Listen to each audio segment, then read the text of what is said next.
नमस्कार मित्रों, मैं दिनेश यादव अपने संस्कृत मंत्रा एकेडमी में आपका हार्दिक स्वागत करता हूं। आप जानते ही हैं कि हम नीति शतक की सीरीज चला रहे हैं, जिसमें से पहली वीडियो में हमने इसके मंगलाचरण पर चर्चा की थी। अब आज जो है इसका प्रारंभ किया जाता है और सबसे पहले अथ मूर्ख पद्धति का पहला श्लोक जो है उसको आज हम देखते हैं। देखिए क्या कहता है पहला श्लोक। बोद्धारो मत्सरग्रस्ता प्रभवः शम दूषिता अबोधो उपहताश्चान्ये जीर्णम अंगे सुभाषितम।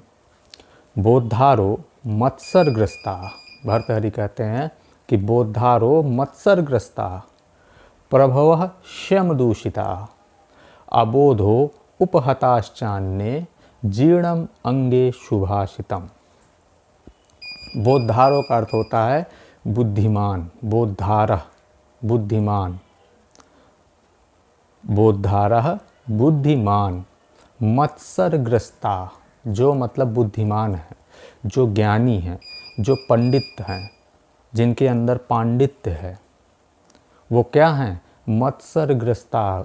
मत्सर का अर्थ होता है ईर्ष्या, मत्सर ईर्ष्या, ग्रस्ता ग्रस्त हैं। मत्सरेण ग्रस्ता, ईर्ष्या से ग्रस्त, तृतीया विभक्ति। मत्सरेण ग्रस्ता, ईर्ष्या से ग्रस्त। बोद्धारो मत्सरेण ग्रस्ता, तृतीया तत्पुरुष होगा, तृतीया विभक्ति है तो तृतीया तत्पुरुष होगा मत्सरग्रस्ता में। बोद्धारो मत्सर ग्रस्ता, बोद्धारो बुद्धिमान, जो ज्ञानी है, जो ज्ञानी जन है, वो मत्सरग्रस्ता, ईर्ष्या, मत्सर ईर्ष्या, ग्रस्ता ग्रस्त हैं। वो क्या हैं? ईर्ष्या से ग्रस्त हैं। मत्सरेण ग्रस्ता, ईर्ष्या से ग्रस्त हैं। और प्रभवः, प्रभवः, प्रभवः शम दूषिता, प्रभवः शम दूषिता। शम का अर्थ होता है गर्व, घमंड। और प्रभवः क्या है? राजा। यहाँ पर प्रभवः शब्द का प्रयोग किया गया है राजा के लिए। प्रभवः शम दूषिता, जो राजा वर्ग हैं, प्रभवः जो राजा वर्ग हैं वो क्या हैं? शम दूषिता, वो अपने घमंड से दूषित हैं, घमंड में दूषित हैं। कहने का तात्पर्य है कि जो बुद्धिमान लोग हैं, जो विद्वज्जन हैं, विद्वान लोग हैं, वो ईर्ष्या से ग्रस्त हैं, ईर्ष्या से ग्रस्त हैं। और कैसी ईर्ष्या से? अपने ज्ञान की ईर्ष्या से कि हमसे योग्य कोई नहीं है, और अगर कोई योग्य आ जाता है तो उससे ईर्ष्या करने लगते हैं। बोद्धारो मत्सरग्रस्ता, जो बुद्धिमान हैं वो ईर्ष्या से ग्रस्त हैं। और प्रभवः शम दूषिता, जो राजा वर्ग है वो गर्व से दूषित है, अपने घमंड में दूषित है। राजा वर्ग क्या है? गर्व में बिल्कुल खोए हुए हैं कि हाँ हम राजा हैं, हम राजत्व, जो राजत्व का गर्व है वो राजा वर्ग में समाया हुआ है। तो प्रभवः शम दूषिता, प्रभव जो राजा वर्ग हैं वो क्या हैं? शम, गर्व से दूषित हैं।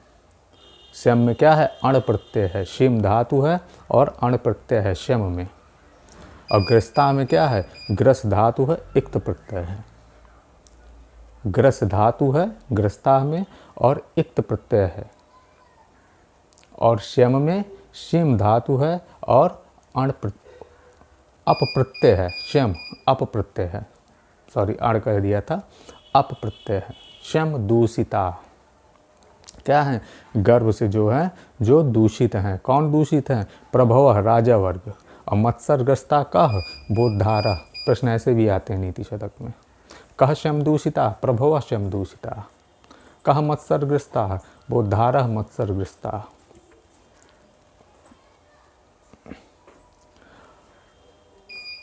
अबोधो, अबोधो उपहताश्चान्ये, अबोधो उपहताश्चान्ये जीर्णम अंगे सुभाषितम।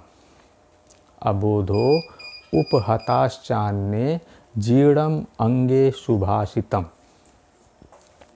अबोध, जिसे क्या है? बोध ना हो, न बोधा अबोधा, नञ्य तत्पुरुष। न बोधः, जैसे अब्राह्मणः, न ब्राह्मणः इति अब्राह्मणः, जो ब्राह्मण ना हो, तो अबोधो न बोधः इति अबोधः, नहीं तत्पुरुष। तो अबोधो उपहताश्चान्य, अबोधो उपहता, अबोधो पहता है लिखा है, अबोधो पहता। तो अबोधः, अबोधः उपहता, गुण संधि है। अबोध का आ रहा है, फिर आ के बाद ऊ आ रहा है, तो क्या हो गया है, ओ हो गया है। अबोधो पहता में क्या है, गुण संधि है। अबोधो पहता, गुण संधि। अबोधो न बोधा इति अबोधा, समास है नहीं तत्पुरुष। तो अबोधो जो क्या है, अबोध हैं, जिन्हें किसी भी चीज़ का बोध नहीं है, जो अज्ञानी हैं। अबोधो जो अज्ञानी हैं।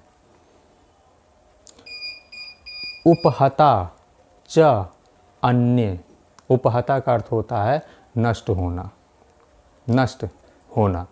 और च और अन्य, और अन्य, च अन्य और अन्य।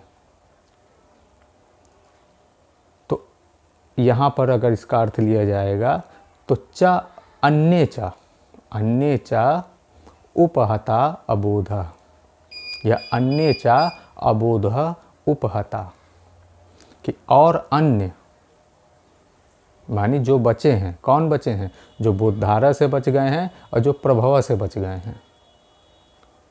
भाई बोधधारा मत्सरग्रस्ता हैं, वो ईर्ष्या से ग्रस्त हैं, प्रभव शम दूषिता हैं, वो गर्व से दूषित हैं।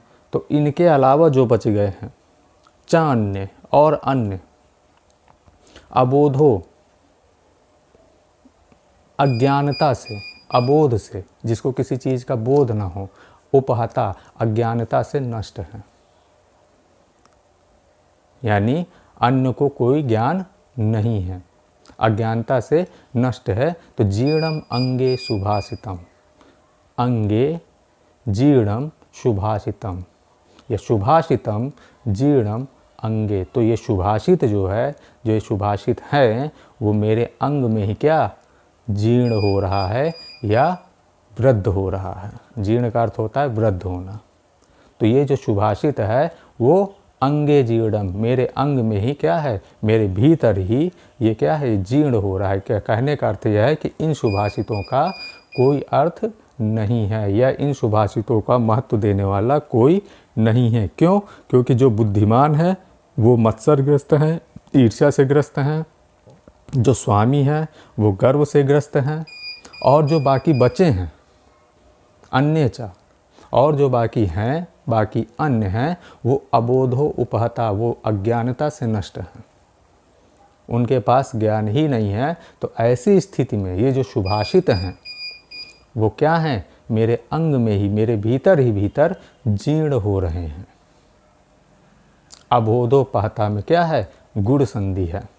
ग्रस्तः में इक्त प्रत्यय है, श्यम में अप प्रत्यय है, दूषित में भी इक्त प्रत्यय है, दूष ऋच और इक्त। बोधा में बुध और घई प्रत्यय है, बुध धातु है और घई प्रत्यय है। उपहत में उप है, हन है, इक्त है। उप उपसर्ग है, हन धातु है और इक्त क्या है, प्रत्यय है। उपहत, उप, हन और इक्त प्रत्यय है। तो इस तरह से आपका ये नीति शतक का दूसरा श्लोक समाप्त होता है। अगर आपको हमारा वीडियो पसंद आया हो तो इस वीडियो को लाइक कर दीजिएगा। हमारे चैनल पर नए हो तो इस चैनल को सब्सक्राइब कर दीजिएगा। धन्यवाद।